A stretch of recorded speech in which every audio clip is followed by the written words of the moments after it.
To Glitz fashion USA विशाल। सबसे पहले तो क्या कहना चाहेंगे, कैसा रहा आपका एक्सपीरियंस? बहुत ही अमेजिंग रहा एक्सपीरियंस। कहने में तो बताने में इसको मतलब मुझे लग रहा है कि मैं कैसे बताऊं कैसा रहा है। क्योंकि एक ऐसा शो है जहां पे आप कुछ प्रिपेयर नहीं कर सकते। एक ऐसा शो है जहां पे आपको अपना टैलेंट नहीं दिखाना है कि आप एक्टिंग अच्छी कर पाते हो या एक्टिंग सिंगिंग कर लेते हो या कविता बोल लेते हो या लिखते बहुत अच्छा हो या सुनते बहुत अच्छा, ऐसा कुछ।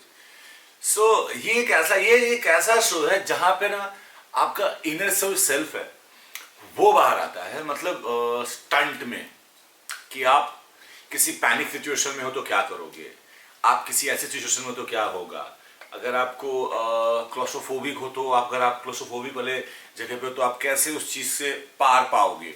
तो ये वो वैसा शो है। मैं हमेशा कहता हूं कि डर आपके अंदर कब जागता है आपको पता नहीं होता है, और कब आप उस डर पे काबू पाते हो ये भी आपको पता नहीं होता है। तो ये वो शो है। तो क्या है ना कि बड़ी मिक्स सी फीलिंग है। जितने कंटेस्टेंट जाते हैं सबसे पहले जब स्टंट देते तो बोलते हैं अरे यार नहीं है, और जब वो कर जाते तो बोलते हैं सर मैं कर गया। तो ये वो वाली फीलिंग। अच्छा, लेकिन प्रोमो में जो हमने देखा, जिस तरह से आपका इंट्रोडक्शन हुआ है वो अपने आप में ही मतलब कहीं ना कहीं वो पाथ सेट कर रहा है कि आपने सारी सीमाएं लांघी है। क्या कहना चाहोगे, इस तरह से इतने कंटेस्टेंट के बीच में कहीं ना कहीं उभर के आना बहुत ही बड़ा टास्क रहा होगा? बिल्कुल, बहुत ही बड़ा टास्क रहा है, बहुत ही डिफिकल्ट भी रहा है क्योंकि बहुत स्ट्रॉन्ग कंपटीशन था। इस बार ना क्या था कि हर बंदा दूसरी बार चमत्कार कर रहा है, तो उसमें आपको कंटिन्यू चमत्कार करते रहना है, वरना अगर एक बार भी आप चूके तो आप निकल जाओगे। और मैं जब ये शो करने के लिए गया था तो मैंने बोला था कि मैं बताना चाहता हूँ कि मैं ना दिल दिमाग से नहीं सोचा था। मैं जब शो करने गया था तो मैंने बोला मैं जिगर से जा रहा हूँ और मैं करके आऊँगा। मैंने कभी ये सोचा ही नहीं कि अच्छा इसके साथ ऐसा करूँगा तो ये हो जाएगा, या फिर ये हाइट पे हूँ तो थोड़ा ऐसे चलूंगा तो नहीं। मैं बस ये सोच के आया था कि हाइट पे हूँ या पानी पे हूँ या कहीं पे भी, चल झंडे निकाल, चल ताला चाबी खोल, चल जानवर से लड़, खत्म कर। तो मैंने वो किया और उसकी वजह से ही शायद लोगों को लग रहा है कि जिस तरह से मैंने स्टंट किया है या जिस तरह से जो भी मेरे फोबिया से डर था उनके ऊपर काबू पाया, तो लोगों को लग रहा है कि हाँ यार thank you so much everyone. डर को आपने डेर दिखाया है कहीं ना कहीं। कई बार ऐसा हुआ है कि मैंने डर को डेर दिखाया है कि भाई देख डेयरिंग है हम लोग। सर वही इसीलिए कहते हैं, सर ने रोहित सर ने भी इसलिए कहा था कि वो मतलब डेयरिंग है तू। अच्छा, जब इतनी बातें चल रही हैं तो रोहित सर से कोई कॉम्प्लीमेंट आपको मिला बेस्ट? वैसे तो उन्होंने सभी कंटेस्टेंट को बोल दिया था कि इनको कम मत आंकना, तो कुछ बताना चाहेंगे कौन सा आपका? नहीं, रोहित सर ने बहुत कॉम्प्लीमेंट दिए। रोहित सर को अच्छा लगता होगा। रोहित सर ने मुझे अच्छी बात बोली थी कि बहुत अच्छा इंसान है। फिर उन्होंने बोला था कि सबको ऐसा लगता था कि मैं बहुत अग्रेसिव हूँ अपने स्टंट करने में, या फिर तो उन्होंने बोला नहीं, इसमें भूख है करने की कि मैं कर सकता हूँ। That is not aggression, that is just कि just I will do it. तो वो, और प्रोमो में जैसे सुना ही आपने कि जिगर लड़का है तो सर ने बोला, तो सर कॉम्प्लीमेंट तो देते ही देते हैं। अगर आप अच्छा करोगे तो, बुरा करोगे तो भी आपको बहुत वो मतलब सपोर्ट करते हैं। आप चाहते हैं कि वो आप स्टंट करो। वो मतलब रोहित सर का कहना ये है कि बहुत सारे लोगों की मेहनत लगी होती है एक स्टंट पे। जब आप वो स्टंट नहीं करते हो ना तो उन सबकी मेहनत पानी में चली जाती है। और टू द फैक्ट कि ऐसे कई बार होता है कि रोहित सर को लगता है कि ये स्टंट जैसा तू सोच रहा है दिमाग में ना, उतना तेरे लिए डेंजरस नहीं है किसी के लिए, बस तू उसको दिमाग में मना रहा है। तो वो उस बबल को कई बार साफ कर देते हैं। तो बहुत इंपॉर्टेंट है वो इस शो के लिए, और उनका कॉम्प्लीमेंट मेरे लिए क्या सबके लिए बहुत इंपॉर्टेंट होता है। उनके मुंह से सुनना ही मतलब यार इतने बड़े डायरेक्टर, इतना बड़ा नाम है यार, वो बोलते हैं तो लगता है सीना चौड़ा हो गया। अग्रेड। अच्छा, जिस तरह से कोविड की सिचुएशन में काम करना या काम मिलना ये बहुत ही टफ समय चल रहा है सभी के लिए, और ऐसे में फिर आउटडोर शूट करने जाना रिस्क तो था ही, लेकिन साथ ही साथ एक एंजॉयमेंट भी आप लोगों की हुई है। जो सोशल मीडिया पर पिक्चर्स हमने देखी काफी अच्छे से सरफेस हो रही थी। तो क्या कहना चाहेंगे, ओवरऑल कैसा रहा आउटडोर एक्सपीरियंस? पहली बात तो रिस्क तो था ही, लेकिन हमने सारे प्रिकॉशन लिए हैं। बायो बबल में थे हम सब, सैनिटाइजेशन, मास्क, कंटेस्टेंट जहाँ पे एरिया में खड़े होते हैं वहाँ पे बाकी किसी भी यूनिट को कोई भी अलाउड नहीं था, क्योंकि कैमरा पर्सन भी बहुत दूर दूर रहते थे और सब जूम लेंस पे ही रहते थे। इस तरह से हमने शूट किया है।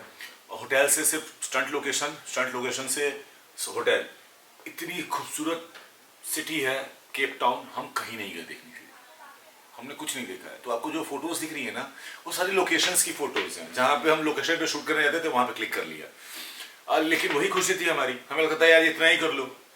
और पैंडेमिक जैसे उस समय हिट किया था इंडिया में, वैसी हालत कहीं पे थी नहीं उतनी बुरी। केप टाउन में केसेस बहुत कम थे, लेकिन फिर भी वहाँ की पब्लिक और गवर्नमेंट आपको, या वहाँ के पब्लिक लोकल लोग को भी ना 1% की छूट नहीं मिल रही थी कि आप अगर 8 बजे कर्फ्यू है तो आप 8:30 बजे किसी को देखोगे नहीं रोड पे वहाँ पे। सो ऐसा था वहाँ पे, तो थोड़ा डिफिकल्ट था। लेकिन मजा ये था कि आप केप टाउन जैसे शहर में शूट कर रहे हो, खतरों के खिलाड़ी जैसा शो, इतना बड़ा शो, बाहर गए हुए हो, मतलब आउट ऑफ इंडिया शूट करने के लिए, और 40-50 दिन रहना शूट करना एक अलग ही मजा है यार। नॉर्मल लाइफ में कहाँ मिल पाती है सारी चीजें आपको। यस। अच्छा, किन कंटेस्टेंट के साथ आपकी दोस्ती बहुत जिगरी हो गई? ये अच्छा सवाल पूछा। देखिए, सबके साथ मेरी अलग तरीके की बॉन्ड है। इंडिविजुअल मैं बॉन्ड बताता हूँ पहले, कि मेरी एक इंडिविजुअल बॉन्ड बनी है राहुल वैद्या से, अलग तरीके की। बड़ा ब्रो टाइप के हैं हम लोग के गाने की जो थॉट है वो बहुत मैच होती है, गाने का टेस्ट। और पुराने पुराने गाने हम लोग सुनते हैं। राहुल वैद्या में मुझे याद है कि मैं 10th में था जब वो आए थे, 11th में था शायद, उनका गाना आया था तेरा इंतजार है। सो गाना मुझे बहुत पसंद था। जब वो मुझे मिले पर्सनली, तो पर्सनली मैंने उनको ये बात बोली थी और हमने गाना सुना था। दिव्यांका त्रिपाठी से मेरी बहुत पुरानी पहचान है, सिर्फ पहचान है, मैं जानता था उनको, पता नहीं वो उतना याद वो जानती थी या नहीं, लेकिन इस शो में मुझसे मिली वो और हमारी बॉन्ड बनी। मैं उनको डी बोलता हूँ और वो मुझे छोटा भाई बोलती हैं। और जिस तरह का प्यार उन्होंने दिखाया, एक बार मुझे पैर में मोच आ गई थी, तो उन्हें ये ना लगे कि उन्होंने मंगाया है, उन्होंने मेरे लिए एक एंकल का सपोर्ट मंगाया, हालांकि उनके एंकल में भी प्रॉब्लम है। सो स्वीट ऑफ हर, और उन्होंने मुझे भिजवाया। और मेरा हर बार मतलब अगर मुझे कुछ भी होता था तो मेरे मतलब 50 बार पूछेंगे दवाई के लिए। एक बार मुझे खाना खाने का मन था, पनीर भुर्जी, तो मेरे लिए मंगवाया उन्होंने वहां पे अलग से, रुको मैं मंगा के देती हूँ तुमको। तो वो मोमा के बारे में तो क्या ही बोलूं, जान है, दिल है, प्यार है, मोहब्बत है, माँ है वो। और उसके अलावा एक हमारा बहुत ही धांसू ग्रुप वहां पे फॉर्म हुआ है, जिसमें हम लोग अटेंडेंस लगाते हैं। मैं, अर्जुन भाई से मेरी बहुत अच्छी बॉन्डिंग है इस शो में, एक नेक्स्ट लेवल की बॉन्डिंग है मेरी अर्जुन भाई से इस शो में, बड़े भाई की तरह। वरुण, मिकी, सना, आस्था एंड अभिनव भाई, ये हम लोग का एक थिक बॉन्ड था, जो हम रात को हमेशा मिलेंगे और बातें करेंगे ही करेंगे, हंसेंगे, चिल्लाएंगे। सो ऐसे ऐसे करके मतलब बहुत सारे लोगों से दोस्ती हुई। एक सबसे अच्छा प्यारा बॉन्ड था मेरा, अनुष्का का और वरुण का। छोटी बहन की तरह थी, सबसे यंगेस्ट थी हमारे कंटेस्टेंट के बीच में। हमें लगा पहले कैसे कर पाएगी यार, इतनी छोटी से चली आई है यहाँ पे, लेकिन फिर जो वो करके गई, पूछो मत। तो प्राउड है कि यार छोटी बहन इतना अच्छा करके गई है। सो ऐसे ऐसे बहुत सारे बॉन्ड्स हैं वहाँ पे। अच्छा, एक ऐसा कोई मोमेंट अपना स्टंट का शेयर करना चाहेंगे जहां पर आपको लगा हो कि यार ये मैं नहीं कर सकता था, और या तो इससे मेरी जान को लाइफ थ्रेट भी था? ऐसा है, आप शो देखोगे तो ऐसा है, लेकिन वो मैं बता नहीं सकता आपको, क्योंकि उसका मजा खत्म हो जाएगा। और आपको भी पता है कि अलाउड ही नहीं है बताना ये सब। करेक्ट। क्यों पूछ रही हो? And lastly, any message for your fans? मैं अपने फैंस को मैसेज ये देना चाहूंगा कि आप, now I am back again and back with the bang. खतरों के खिलाड़ी में आ रहा हूँ और ये शो बहुत मजा किया, बहुत अच्छा किया, मुझे ऐसा लगता है ये show. So please go and watch it. Great, thank you so much. Hi, I'm Vishal Aditya Singh and you guys are watching me on Glitz Vision USA. Thank you.